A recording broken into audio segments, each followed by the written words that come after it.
श्री माता शारदीय नवरात्रोत्सव विशेष पूजा माहिती. संकलन श्री करवीर निवासिनी अंबाबाई महालक्ष्मी. हक्कदार श्री पूजक मंडळ. निवेदन सहाय्य देवस्थान व्यवस्थापन समिती पश्चिम महाराष्ट्र कोल्हापूर. कांत्या कांचन सन्निभां हिमगिरि प्रख्यैश्चतुर्भिर्गजैः हस्तोक्षिप्त हिरण्यमृतघटै रासिच्यमानां श्रियं बिभ्राणां वरमब्जयुग्ममभयं हस्तैः किरीटोज्ज्वलां क्षौमाबद्धनितम्बबिम्बललितां वन्दे रविन्दस्थिताम्. आजची पूजा महाविद्या श्री कमला लक्ष्मी माता. स्वरूप सुवर्णाप्रमाणे तेजस्वी कांती वर्ण असून ही देवी दिव्य अलंकारानं तेजस्वी व अनुपम सुंदर दिसत आहे.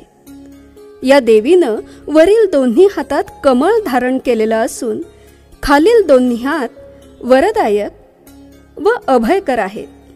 ही कमळात बसलेली असून हत्तींनी वेष्टिलेली आहे. ही दशमहाविद्यातील 10वी देवता आहे. या देवीचा सदाशिव नारायण महाविष्णू असून ही श्रीकुलातील देवी दक्षिणामनाय पीठस्थ आहे. इतिहास. देव व असुरांनी जेव्हा समुद्र मंथन करण्याचं नियोजन केलं तेव्हा मंदार पर्वताची घुसळण अर्थात रवी व वासुकी नागाची दोरी करून त्यांनी समुद्रास घुसळण्यास आरंभ केला. तेव्हा श्री कमला लक्ष्मी ही पहिली देवता रत्न मार्गशीर्ष अमावस्येस प्रगट झाली आणि यानंतर अन्य 13 रत्ने पुढे प्रगट झाली. ही कमला जेव्हा प्रगटली तेव्हा तिच्या तेजानं चराचर दीप्तमान झालं. सर्व दिशा देवता अत्यंत आनंदित झाले. त्यावेळी दिग्गजांनी म्हणजेच 4 दिव्य गजांनी तिला अमृत भरलेल्या सुवर्ण घटांनी स्नान घातलं. उपासना भेद. या देवीला कमला, लक्ष्मी, दशमी, राजलक्ष्मी, गजेंद्र लक्ष्मी इत्यादी नावांनी ओळखलं जातं. फल.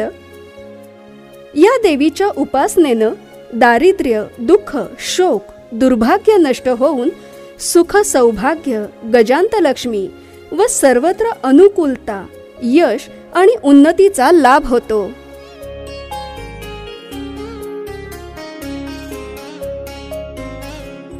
असेच नवनवीन विषय ऐकण्यासाठी लाईक, सबस्क्राईब आणि बेल आयकॉनवरती क्लिक करा.